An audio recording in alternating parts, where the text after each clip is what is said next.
Assalamualaikum warahmatullahi wabarakatuh. Salam sejahtera bagi kita semua.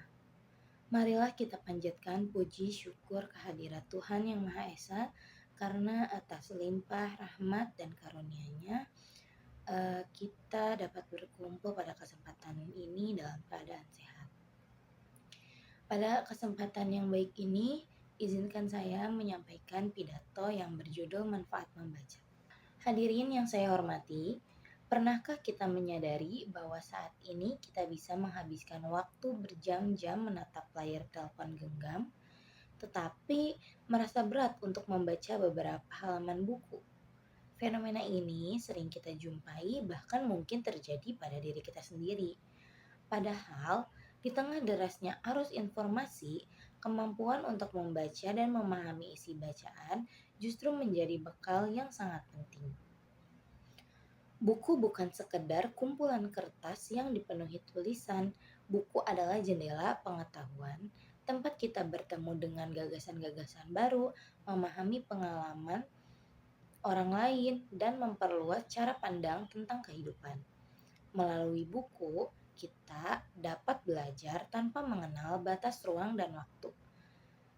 Kita bisa mengenal sejarah bangsa, mempelajari ilmu pengetahuan, memahami kebudayaan, hingga menemukan inspirasi untuk menjadi pribadi yang lebih baik.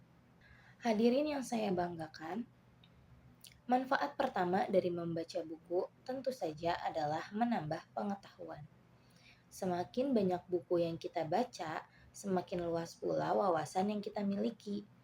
Pengetahuan tersebut tidak hanya berguna saat mengikuti perkuliahan atau mengerjakan tugas, tetapi juga membantu kita dalam mengambil keputusan dan menyikapi berbagai persoalan kehidupan.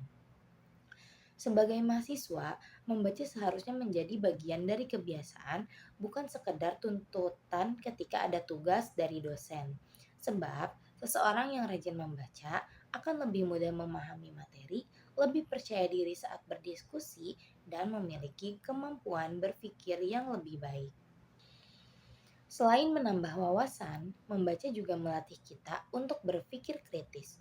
Saat membaca, kita tidak hanya menerima informasi begitu saja, tetapi juga belajar memahami isi bacaan, membandingkan pendapat, serta menarik kesimpulan. Kemampuan berpikir kritis inilah yang sangat dibutuhkan di era sekarang. Ketika informasi begitu mudah tersebar, tetapi tidak semuanya dapat dipercaya. Teman-teman sekalian, membaca juga memiliki manfaat yang seringkali tidak kita sadari, yaitu memperkaya kosakata dan meningkatkan kemampuan berkomunikasi. Semakin sering membaca, semakin banyak pula pilihan kata yang kita miliki. Hal ini akan sangat membantu ketika kita berbicara di depan umum, menulis karya ilmiah, ataupun menyampaikan pendapat dalam sebuah diskusi. Bagi kita sebagai mahasiswa program studi pendidikan Bahasa dan Sastra Indonesia, kemampuan berbahasa merupakan salah satu modal utama. Kemampuan tersebut tidak hanya diperoleh melalui perkuliahan, tetapi juga melalui kebiasaan membaca berbagai jenis bacaan, baik karya sastra, buku ilmiah, artikel, maupun esai. Hadirin yang saya hormati, selain memberikan manfaat bagi kemampuan berpikir, membaca juga mampu melatih konsentrasi dan imajinasi. Ketika membaca sebuah buku, kita diajak untuk fokus memahami isi bacaan dari awal hingga akhir. Tanpa disadari, kebiasaan tersebut melatih kita untuk berkonsentrasi lebih lama. Apabila yang kita bacakan adalah novel atau cerita pendek, kita akan membayangkan tokoh, latar, dan berbagai peristiwa yang akan terjadi. Aktivitas inilah yang merangsang daya imajinasi dan kreativitas seseorang. Tidak heran jika banyak penulis hebat lahir dari kebiasaan membaca yang mereka bangun sejak lama. Namun, teman-teman sekalian, kita juga harus mengakui bahwa minat baca di kalangan masyarakat, termasuk mahasiswa, masih perlu terus ditingkatkan. Tidak sedikit yang lebih memilih menghabiskan waktu menggulir media sosial daripada membaca buku. Padahal media sosial memberikan informasi secara cepat, sedangkan buku memberikan pemahaman yang lebih mendalam. Bukan berarti media sosial harus dihindari, tetapi kita perlu bijak dalam mengatur waktu. Jangan sampai waktu berjam-jam habis hanya untuk melihat konten yang belum tentu memberikan manfaat.